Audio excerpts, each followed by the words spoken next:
Here we are riding along some lovely small roads in the Kerala backwaters. A day's ride south of Kochi. Here's Katie in her new cycling pants. There's a vast network of these canals and waterways. Some very expansive, others only a few metres wide.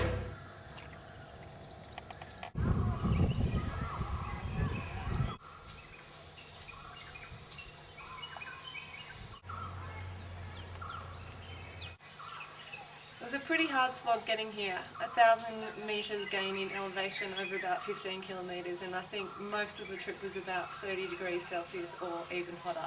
But we've arrived at paradise. This place is absolutely beautiful. We've discovered the government rest house, which was one of the winter or summer palaces of the Rajas, and it's gorgeous. 220 rupees a night, you can't go past.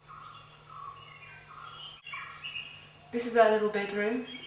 I don't think it's changed much in 150 years. Still got the antique furniture, beautiful little beds and lovely old wood cupboard over there.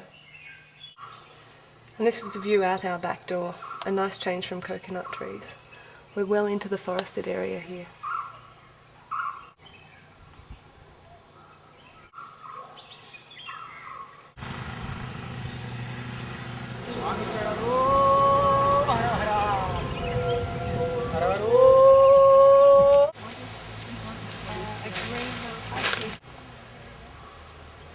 We're up in the mountains of the Western Ghats, just near Kumili, being shown around a spice plantation. So this is the first plant that we're looking at, pepper.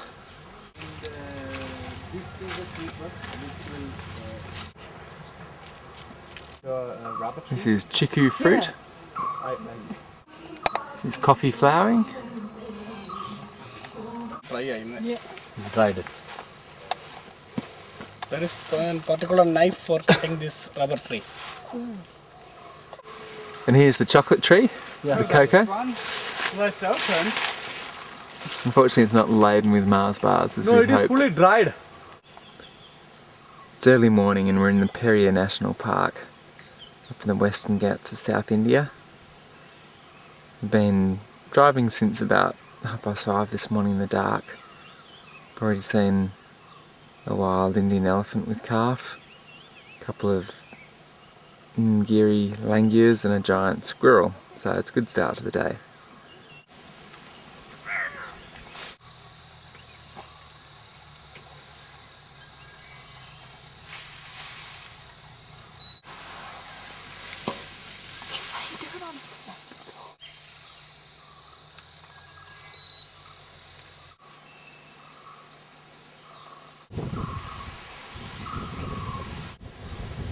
Early morning, it's about the 9th of January I think, and we're on the road between Kumili near the Periyar Sanctuary, heading up into the high range of Travancore towards Munnar.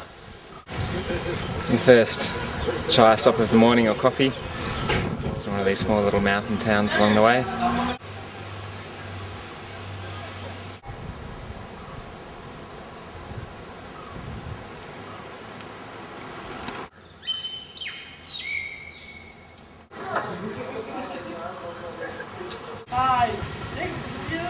We've only gone about another 5k's, but this town is so nice and the ride is just absolutely beautiful, so we've stopped for another cup of coffee.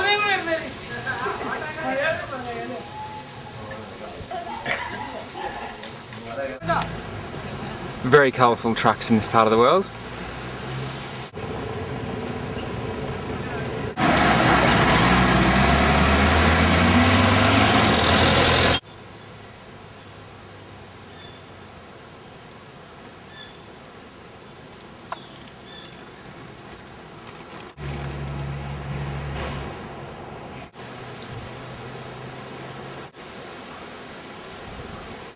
Why don't you come over and talk to me about the weather? Do you have some bigger news? We've got some bigger news. We're in this summer. We're getting married.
Well, if they can't make a good cup of tea in these parts, then...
Well, the Moona-Dakota Canal Road failed to exist, so we're now going back up the road that we came down yesterday.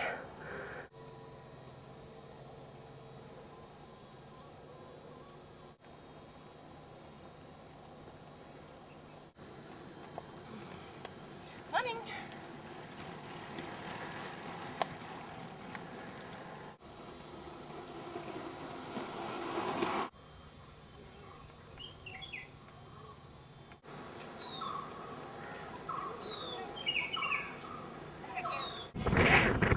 Well, that's Dakota Canal over there where we're headed.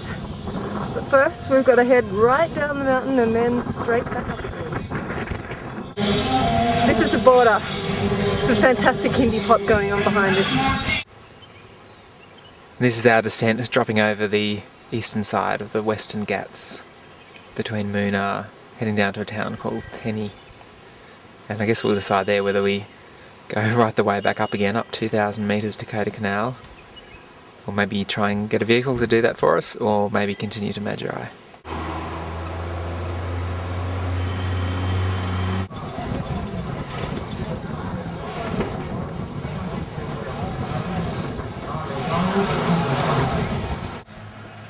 No such thing as a shortcut.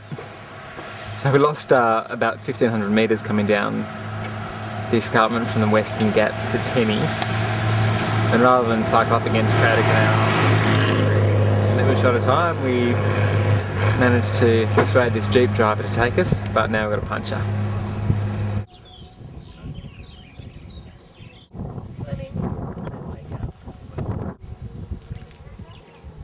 This is the view from the garden where we're staying in Katy Canal, looking down from the eastern side of the Ghats, down across the plains of Tamil Nadu.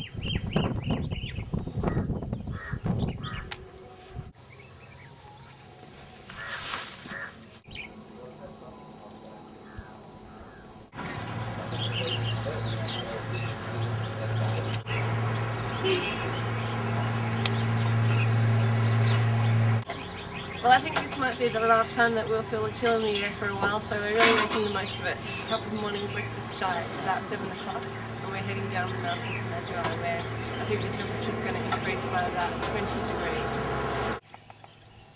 And we're about to say goodbye to the mountains. That's where we're heading, down onto the hazy plains of Tamil Nadu.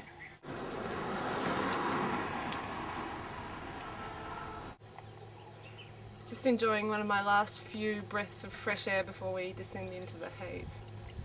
It does look pretty hot down there.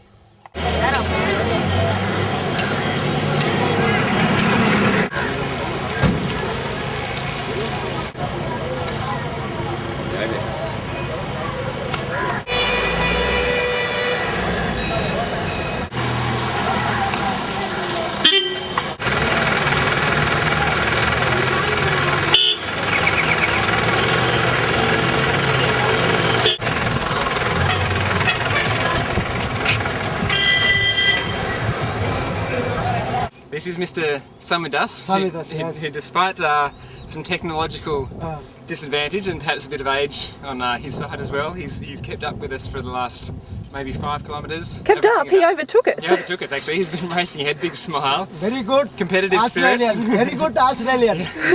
Very good Australian. We're whistling on at about 25-30 k's an hour, and this trusty steed is holding up very well. Okay.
'And here's the temple elephant just randomly walking past our hotel.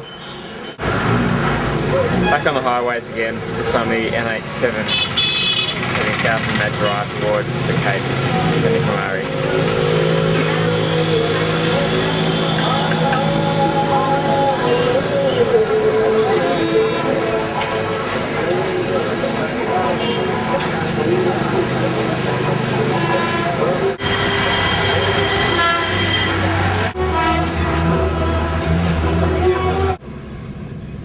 85 kilometres down, 75 to go. It's hot. We're back on the national highway again, number 7 this time. But hopefully we'll be in Kamari by tomorrow.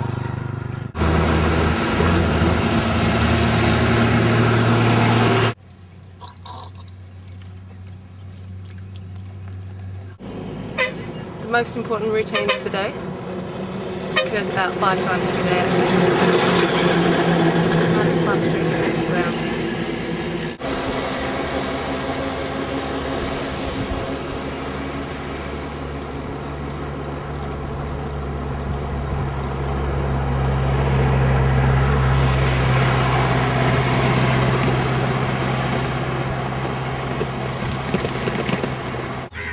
About 40 degrees today, and we're about 130 k's down the road from Madurai, heading down towards the Cape. I think we've been through about, I don't know, 4 litres of water each.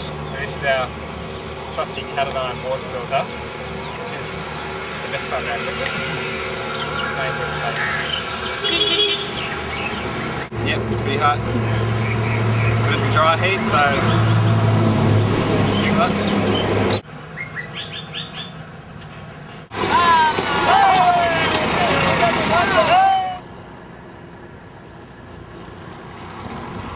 Whoa, speedy.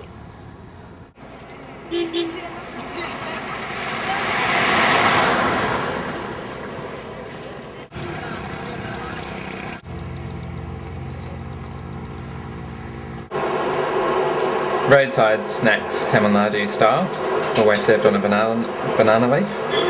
You've got some various vadas and uttapam with a coconut chutney. Chilling some of yours.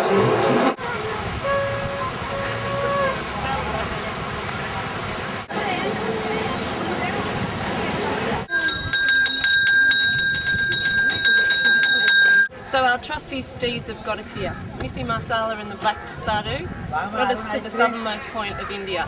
4,359 kilometres from Chitkul to Kanyakumari. A pretty good little trip, I must say. But our little journey isn't over yet. We've still got to get back up the coast to Kochi in about 5 days' time. What a journey. We're sitting on the Ghats at Cape Cormorant, the southernmost tip of the Indian mainland. And here's presumably some damage done by the tsunami waves of December the 26th.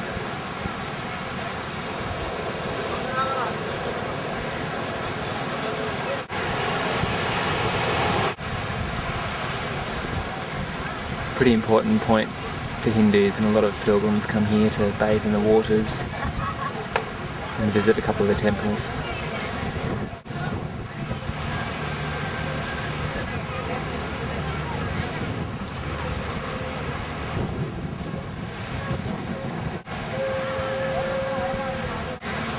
And of course to take photos of themselves on the southern tip of the mainland.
A game of frisbee on the beach with our friends. Yes, we do have some. They're Canadian cyclists, Tash and Scott.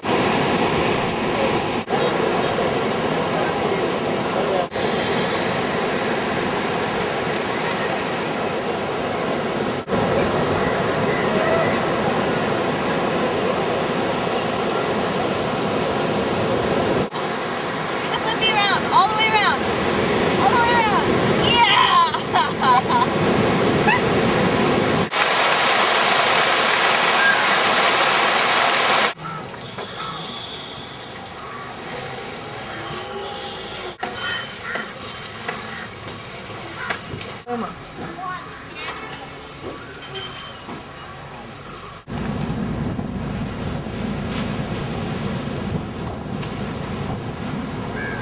Our last big ride. Beach on one side and the backwaters on the other. We're back to tropical Kerala with the coconut palms everywhere again. Certainly will miss this. Beautiful tropical views.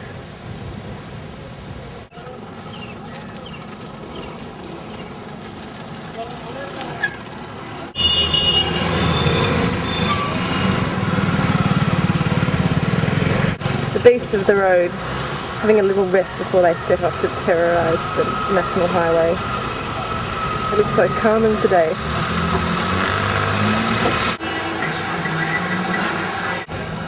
Just had breakfast. We slept in a little bit, so it was a bit late. 4 cups of tea and 2 plates of appam, which is rice pancakes with hot milk and sugar. Pretty tasty. We can stop the Vada shop. I think John's trying to get in as many Indian delicacies as he can. It's our last day on the road today. So what do you have to say about the day ahead? It's our last day. It's the same. Enjoyable. It's a, I don't know, short run up to Katy on the coast. Hopefully we can find the coast road. Yeah, it's a shame. But not too unhappy that we won't be on another national highway for a while. No, I've got it. Heading up to the NH roads, national highway roads. Enough of NH roads and enough of Carolyn men after our little incident yesterday. What did you do, John? Did you get him? I made him run. There were 6 of them and I made him run.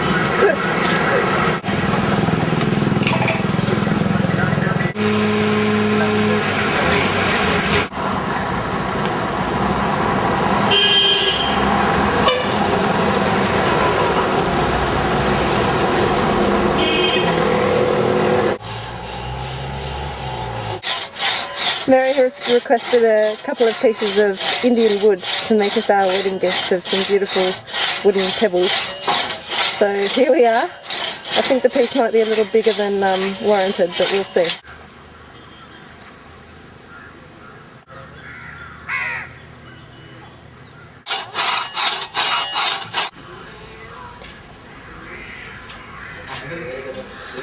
This was the best tip from the Canadians, that the green bananas, they look like they're unripe but they're not, and they taste the best. They're the ones. Not the big fat plantains at the end.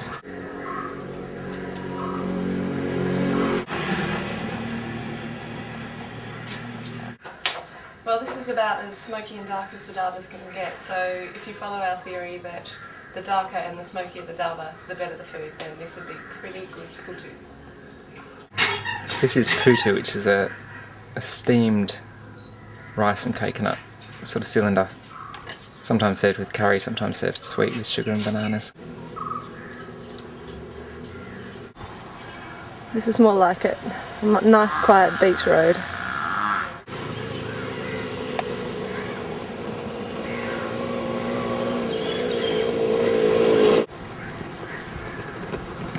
And this is our last day's ride, heading back the final 60 or 70 k's from Alappuzha back to Katy. Fortunately, we've got this beautiful quiet beach road all the way.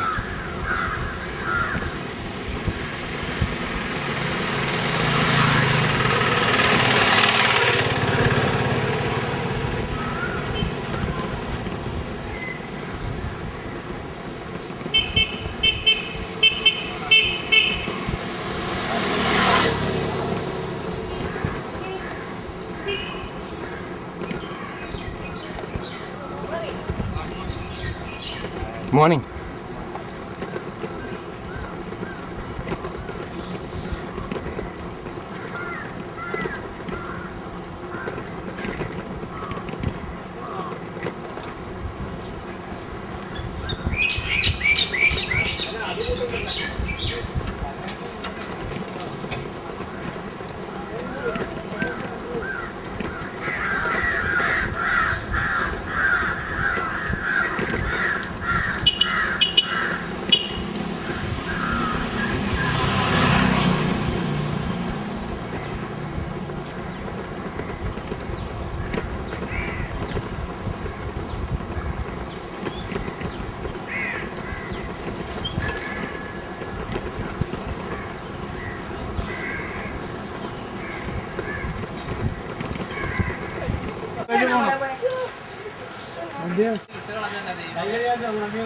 Attracting a little attention, as usual, at a chai stand.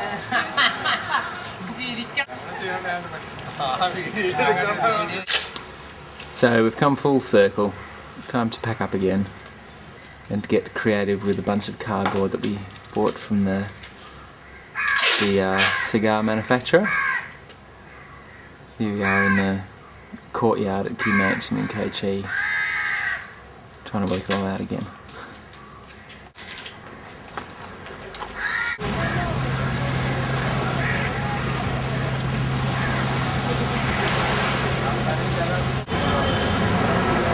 It's our last full day in India.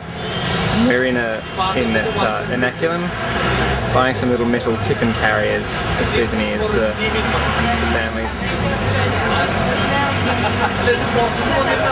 All manner of tiffin carrier and putu makers and idli stands and you name it, if it's metal, this shop.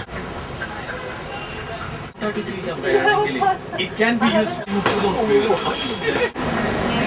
And next up, the sari shop.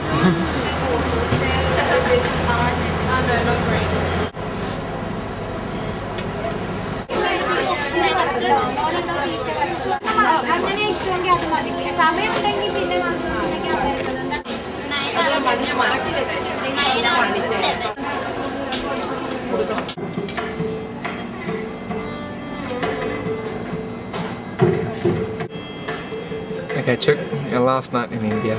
How does it feel? Feels pretty good actually. We're in a beautiful civilised restaurant here, about to have our last feast of, I think we're going to have tiger prawns and snapper. What are you having, John? I'm having the mean mango moili, I think it's called. Fish mango curry, perfect. Yeah, it's been a pretty amazing 4-month trip. It doesn't quite feel like it's over, but I guess it'll really hit home when we get on that plane tomorrow. It's a kind of funny mix, isn't it, of sort of completedness, little bit of, you know, a little bit of triumph, but yeah, I think it doesn't really feel that adventurous, does it? No, we can't say it was very adventurous, but it doesn't feel like it was that adventurous. Just sounds like it.